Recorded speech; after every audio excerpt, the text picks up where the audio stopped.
高知家庭，美国小孩，常年生活在新加坡。这两个孩子，我觉得，如果 Wilson 未来变成像他们那样，不是说像他们家庭这样有钱有知识，而是小孩的那种谈吐，对他的那种神情像他们那样，我会觉得满足。是的，是的，是的。好，我们要介绍一下怎么回事呢？因为上周我认识了30多年，我们从小一起长大的这个资深的朋友，然后这对夫妇带着他们的孩子从新加坡来马来西亚度周末，一个儿子一个女儿。对，然后今天这期节目，这对姐弟应该也能看到，因为他们告诉我们，他们经常会看我们的一些视频，而且特别有趣的是，这两个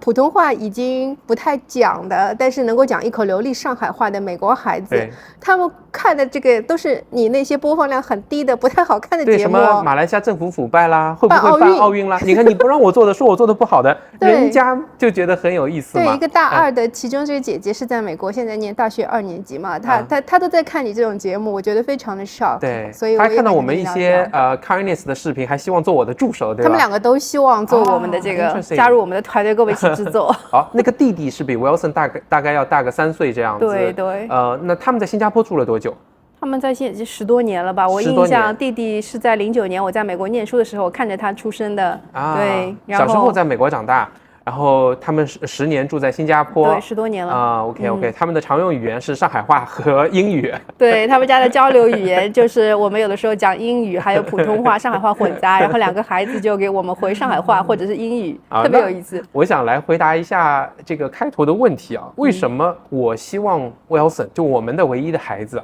长大能够像他们这样，不是说像他们家庭这样，这已经不可能了，老爸老妈没有这个本事啊，知识上啊，财富上啊，但我希望像他们什么呢？对吧？你能不能说说看？你也想吗？我说去年到新加坡跟他们见了好几次面之后，我回来不就跟你说了吗？我说将来我们的儿子能够长成像他女儿这个样子的淡定就可以了。我印象最深的是就是这样一个家庭出来的，然后他们在新加坡念的都是顶级的那个国际学校，而且是非常非常的巨富，那种巨富之家的孩子都在那边念书的。那么这其中姐弟俩里面的这个姐姐啊，我就问她一个问题，我说你旁边的都是那种像 Crazy Asia 那部电影里面的 super rich 的这种孩子朋友，你有没有会觉得羡慕？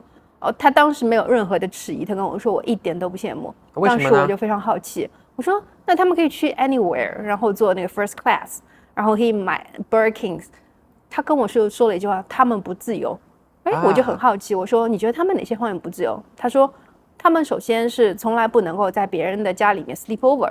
就是正常的像他们这个年龄的孩子，所有的这些 sleep over 的乐趣都没有。家教太严了，一下课就是保镖，然后那个保镖车直接把他们就送回家，这是第一个。第二个，他跟我说他们这种 super rich 的这种家庭就是父母跟他之间的这种陪伴是非常 limited。either 是爸爸要赚钱，妈妈呢就是这种不会讲英文，然后他们每一次去甚至是私人飞机去到那种很高级的国家啦、酒店啦去度假，妈妈永远在家，不是养生美容，就是去逛那个luxury shop 那种什么博物馆之类的，就不会陪伴。你能想象吗？就是没有家庭时刻去那些有意思的景点，就他没有和社会之间的社交，然后家庭之间又是割裂的，也没有相伴的时间，也没有高质量的陪伴。对，所以他说他根本就不羡慕这一些东西嘛，他觉得他自己很好，现在这个样子，因为他们家的这个家教真的是特别有意思。我记得我09年在纽约去找工作的时候住在他们家，我就跟他们其中的女主人有一个很长的，我们谈了4、5个小时。我说你从小就是在上海那种顶尖的上海外国语学校出来的，复旦大学毕业的，后来又是 Columbia 的 Master Degree， 然后他的这个伴侣也是这样的一个背景，然后在美国、日本早稻田、哈佛大学跟 Berkeley， 他们都念到了博士、硕士。我说你们这样一个高知家庭，从小就是优等生，你对孩子的培养，你是希望他跟你一样从小是优等生的这个路径吗？他说不会。他说没有这个必要，他们是什么样子就是什么样子，不会给他们去报办，就随便他们。我当时很震惊，他的学问比我们高很多啊，但是无意间跟我的培养理念是一样的嘛。去年跟我讲这个女孩她是这样的淡定的时候，我有听过但是毕竟5、6年没有见到他们了，所以我其实很难想象他是如何的一种淡定嘛。其实你还记得他小时候那个姐姐，特别姐姐小时候，你是有在纽约见过他，对啊，那个时候的状态跟现在，你是完全想不到他会长成这样的一个大孩子吧？完全想不到，他那个时候也是非常非常内向的，对，弟弟也是很内向，弟弟也是好几年没有见了，我们只打过一次视频电话嘛，是就真的看到真人的时候啊，首先就是他到我们家那种亲切自然，对，哎，我请他看风景就是看风景，大家一起坐着吃东西就吃东西，玩游戏好，大家就开始玩游戏，然后我们家有一个更加 cat person 的 Wilson 对吧，始终都不愿出来，裹在自己的被子里，躲在自己的小房间里面，对吧？对，哎，我也跟他们讲，对不起啊 ，Wilson 是这样的，我们也容忍他。他们说没关系啊，we don't force people， 对吧？对，出来也跟他要玩就一起玩。他们说 we know，we know，we know。对啊，那种你知道那种 composure， 他的那种fineness， 其实就是让我喜欢的。你看，我们讲到这些，虽然也讲到他的家庭背景，但是和他家庭的这些背景都没有什么关系。甚至于说是否，其实我觉得是有关系的啊。那我可以我觉得是有关系。你看，其实这对女主人和这个男主人之间，他们在教育上理念是有一定的分歧的。这个男主人他现在是新加坡一个著名大学里面的副院长教授嘛，然后他其实就一直在讲这句话。他说现在你看这2个孩子从小不补课，然后学术也是这么轻松，其实他是觉得不知道在学点什么东西，将来不知道能够干点啥，他们学的东西会有什么用。但是女主人她就觉得。Yeah， 就是 go with the trend。那我跟女主人想法是一样的，是吧？所以就你看，2个人就是家庭里面男主人跟女主人是这么不同的教育观，他们培养出来的孩子是这个样子的，让我非常的惊讶。对，你比较熟悉你的这位朋友啊，那我们可以分析一下，既然不2个人家长都这样想，然后也不完全和财富啊、知识啊有关系，那他们采取的，就尤其是女主人。他采取的态度、理念、行为，到究竟是怎样的呢？我觉得他让我印象最深刻的就是他的所谓的高质量的陪伴。你看他到我们家，他一直在盯着手机，我就好奇，我说你在干什么？他说我在多邻哥上我在学日语。我说哎，为什么要学日语？他说因为那个姐弟俩里面的弟弟，他现在在学日语，所以为了 motivate 这个弟弟学日语的这个热情，他是比我还要大3、4岁的这样一个快45岁的中年人，就在那边很认真的在学日语哦。对啊，你看这个是一点。第2个我印象很深刻，我记得09年到纽约他们家的时候，他们家的孩子正在学钢琴，因为作为一个资深的学钢琴的琴童啊，我是印象里面小时候就是每天起码要练2个小时的钢琴，然后他们家女儿也在学。他跟我说他们家女儿想练就练，想不练就不练。我说这个能学出来吗？基本功都不行。他说呀，他感受到乐趣就可以嘛，老师不要像你小时候这种老师这么严厉，让他随时保持这个兴趣就可以了。所以我觉得他就是那种顺其自然，以及用自己的这个实际行动去 support 他2个孩子的这个成长，这个很好。对哦，他是这样来做的。对，那我记得以前每次在上海我们见面的时候，哎呀，家里那些长辈其实是很看不惯他们这种教养方式，是吗？对啊，就觉得说他把孩子带得太轻松啦。你看那个小女孩，我记得很小的，可能3到4岁的时候还不怎么开口说话，对吧？他们一直是多语言环境。所以他就是你想那么多英语、上海话、普通话，还有西班牙语混合的美国这个背景，所以孩子开口说话的时间就比较晚嘛。当时我记得他们家的长辈就有一点责备，意思说，哎，都是你们可能没有教，但是他们就很坦然，对不对？对，那我还要展开来讲，为什么我觉得，哎，他们对人很 kind，他们很 chill，也很懂礼貌，很淡定，是我所希望的。首先，我觉得他那种礼貌就是让人很舒服嘛，他讲话轻声细语的，但是非常理性。碰到你看家里的长辈，我有一个印象很深的事件，家里的长辈他要有一个这个秋葵，有一个山葵吧，要不同的一个吃法，对，我们因为吃日本料理，对，哎，他们2个很懂日本文化，马上就知道这样做是不对。那长辈询问他说啊，怎么了？他们俩说没事，你就吃，对吧？他们对长辈就是非常的可以体谅到他，同情共理心，就是如果是用那个 Daniel Goleman 那个他的说法，就是有 social intelligence。对，我就觉得有社交这个情商，他对别人不认同他的时候，家里啊，跟他的父母啊，跟长辈啊，意见想法不一样的时候，很快就会恢复一种非常理智的状态。对，也很开心，一点都感觉没有受到影响。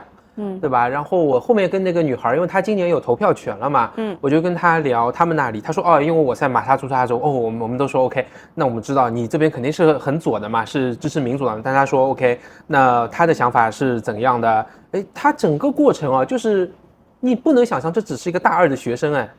她做的就像我觉得她就像在接受电视台的一种采访一样，侧坐着，很冷静的，慢慢的，有条理的把自己的想法说出来。我就觉得这时候就让我非常触动，未来要是 Wilson 可以被培养成这个样子，跟他能够学多少知识，做多少奥数的竞赛题，会多少这个什么数学物理啊，一点关系都没有。他要能那样，我就觉得 OK 了。是啊，我印象很深，这个女孩子她的妈妈可能就是在2-3年前就是有记录过一则她去美国参加某个比赛，代表学校参加比赛的时候她的一个感悟哦。她说她认为就是 Asians 他们长大的这样一个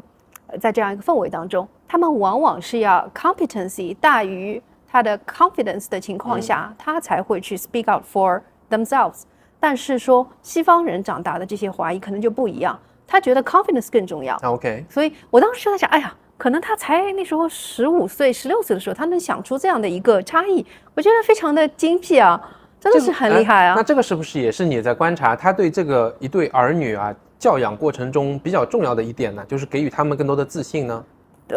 这是这个女孩子她自己感悟出来的。我说15岁的女孩她能够有这样的总结，我觉得是非常厉害的。是啊，但是我就知道说我们要去反思他们是如何被养成的嘛。对，我觉得就是没有 force 嘛，因为我还跟这个女孩子就讨论到了这个 introverts，因为小孩我们家的 Wilson 是关在房间不肯出来嘛，然后我们就解释说他是一个 introverts， 然后我就跟他讲了，我说我以前看了一本书啊，他说 Yeah Susan Crane quiet in a world that cannot stop talking， 就是说他明白说其实 introverts在一些特定的情况下，它会变成两栖动物，它可以这个转换，它可以进行社交，所以他理解 Wilson 这个只是现在不想社交，所以我觉得他是看了很多书的。第二个就是我去年去他们家里面，我就看到这个女孩子她很喜欢画画，然后我就发现其中一些作品啊，是比如说法国的那个印象派的那个米勒这个风格，然后那个就是很多画家的这个影子都有，所以我就跟他讲，我说你这是不是有受这些米勒的这个启发？他就2个眼睛放光，然后我们就谈了好久这个 arts， 所以他的这个涉猎也是很广泛的。在这个 social media 这么发达的时候，我没有觉得他们2个人是在沉浸自己手机在刷手机，没有，所以他们阅读量还是很大。你说就短短的这个 Quiet 这本书他都看过，还有那些西方的艺术史他能够信手拈来，我觉得他们是好像在这个 trend 之下又保持一个独立清醒思考的这样一个状态，这个是让我觉得很珍贵的。那你觉得他们的成长是受到环境啊、学校啊，还是父母啊什么样的影响会更多一点呢？我觉得可能是家里面不给他这种所谓的强压补课，让他们有很多的 free time，他们可以去思考自己想要什么，然后能够有在思考中建立一种定力，然后不随波逐流。我觉得可能是这个。你对你的朋友很熟悉嘛？你们认识30多年了，就是从儿时开始就认识。对。那他除了不 force 自己的小孩，还做的是一些什么样的行为呢？比较有特色的。比较有特色，我觉得就鼓励他们出去玩吧。他以前跟我说，他们家的孩子，因为新加坡的可能校舍比较小嘛，就属于姐弟俩，有弟弟可能是从上午上到中午，然后姐姐是从下午上到晚上。他说弟弟回来每天就是在小区里面跟不同的朋友玩，就是撒野、骑自行车、游泳，就是在户外亲近自然，然后跟小朋友们就是形成这种所谓的互动。让他和不同的人去磨合。是，我想起来，这位女主人呢，应该说是她很大的一个特色了。因为以前在上海每次见面的时候，她也经常讲的，哎，就让他们去吧，就让孩子们去，没关系的，反正他长大一定会怎么样的。对，他自己也有这种淡定自信，他也有这种无为而治的精神。对，那他自己其实是在一个非常严格严厉的环境下是的成长的，但他能够走到这一面，对，就跟我们有一点，我们算是小版嘛，就是也比较随着Wilson。你看，我觉得他一定说他有很强的理念嘛，他只是不去 force 他们，对，那导致小孩有很多的 free time，有很多的自信，有很强的安全感，对，所以呢做了很多天性会去做的事情嘛，是啊，对吧？结果就长成这个样子。所以我说，你可以听得出来，我不希望 Wilson 变成就是 OK 家长思想的一个复印件，对吧？那他一定会复印质量越来越糟。我就说，我希望 Wilson 成长为我们从来没有想象过的样子，对吧？不过这里面一定会有一个 bug， 也包括很多人会提 ，OK， 你就随着小孩去长啊，你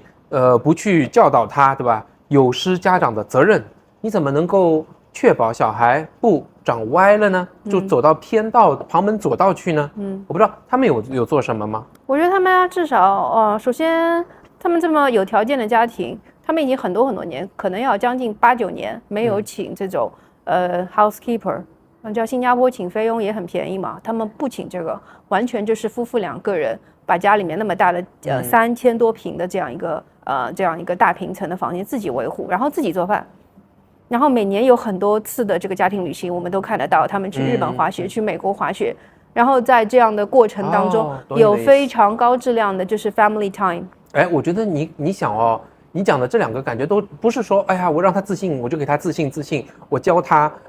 我通过是一个什么课去引导他，他做的是2个实际的行动，一个就是不做的事嘛，就不去 force 他，那做什么就是家庭时间，感觉都是实际行动嘛。对，我陪伴了以后，你想，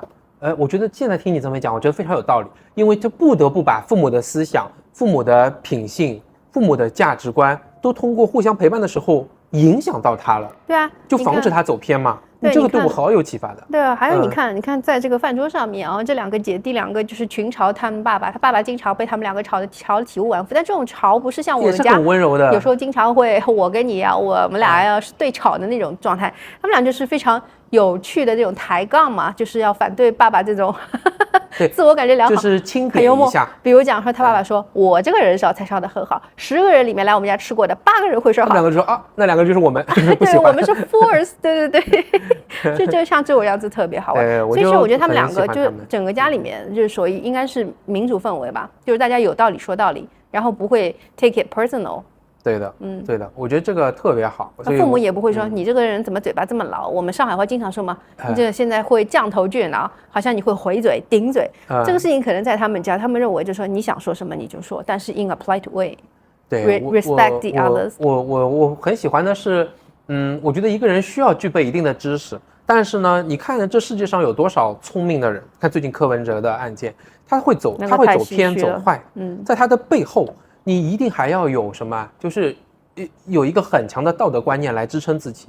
尤其在这个世界，人是很容易被影响，然后各种各样的消息有很多，各种各样的 pretentious 的事情，人也很多，所以他要有很强的道德感。我以前看巴菲特说他选继承人就2条标准啊，那是什么吗？他说，首先他要对未来有一个合理的预期，他能够 foresee the future。OK， 这还不够。那说第2点。他说要有稳定的情绪，这我也很想跟你共勉。为什么呢？因为他说，当你不理智的时候，你所有的学识，你所有的经验、智慧都化为了乌云了，都没有了。所以有稳定的情绪，就是确保你可以真正的正常发挥，可以 foresee the future。所以我觉得从他们身上我学到了，如果未来还要教小孩的话，我在价值观上不单单要告诉他这个世界的普世价值，你怎么做一个正常的人融入这个社会，我还一定要教会他要有稳定的情绪，这个非常重要，这是去 keep 他自己的这些价值观。如果我可以补充的话，我觉得我还会告诉他，就是我们来马来西亚之后，我跟我的这个前辈的这个女主人，我们聊了很多次嘛，她给我打电话过来。我觉得他有2点是一直让我有警醒的，就是他认为说终极的自由不是说有一份工作，工作是你现在可能最大的不自由。所以当时来了之后，我就一直在想怎么样脱离开来，说没有工作我能够形成自己稳定的，不管是主动收入还是被动收入也好。所以这是他启发我的。第2个就是他说他是鼓励我们，因为当时我们有点众叛亲离的感觉嘛，他就说了一句话，他说有手有脚，到哪里都饿不死。就是你要相信你自己的这个能力，你要相信说世界上不是一个打工人就是这一条唯一的生活路径，还有生活在你出生的地方一条道走到黑，不是这样的。对，我觉得在我们他的乐观一直给我这样的一个小孩子，我一直跟Wilson 讲，我们就陪伴他18年，所以我们已经形成超过2/3。在短短的接下来的几年内，我们如果可以把这些东西输入到他的脑袋里，觉得我们的父母的功德也就圆满。前面12年可能是他学习，再早的6年可能是他的吃饱穿暖，不要生什么病，手全脚全。那在未来，在他的思想上，这如果我们可以赠送他这样的一个礼物，好，那我觉得我们任务完成，我们可以继续享受自己的生活。肯定啊，我觉得现在你看我们在创业，他也看到我们整个过程，整个全程他是有参与。你看我有的时候很 frustrated，比如说我们第一天开张的时候，对吧？白板，然后后面开始接到单之后，没有白板，有一单啊。对，然后他就回来很开心的拍拍我肩说：“妈，好好，你有单进来了，加油，很酷。”对对，这就不错啊。我现在有一点感觉，我们把它脱离了一个轨道。把它放到一个正确的轨道上，对，而且虽然它缓慢的前进，但是在前进。他看到我们两个也脱离正常的轨道，对，然后再走一个自己创业的这个过程。你看他接近青春期哦，我是明显的可以感觉到，我们是真的是把它脱离开来。他看到一些不耐心的时候，他有时候会烦躁，他有时候对人还是会有一些很命的一些评价，但我能够知道，我们讲的就比较少，就稍微讲几句，他就可以理解，他就会收回来说 OK， 我理解了。对。这很不容易啊！我们在跟一个快要青春期的孩子相处，挺好的。对，而且我更意识到，就是我们要以身作则，首先要接纳自己的情绪，然后我们要 permission to feel 嘛。他有这个情绪之后，我们要给他这个时间去体验，然后让他有时间自己去想一想，是不是可以用其他的方式来表达，有没有影响到别人、伤害到别人，然后我们是怎么做的，然后我们的冲突是怎么来解决的，通过一种和平的方式。不像以前可能会很激烈的 one way instruction dictator 式的。好，不能多说了。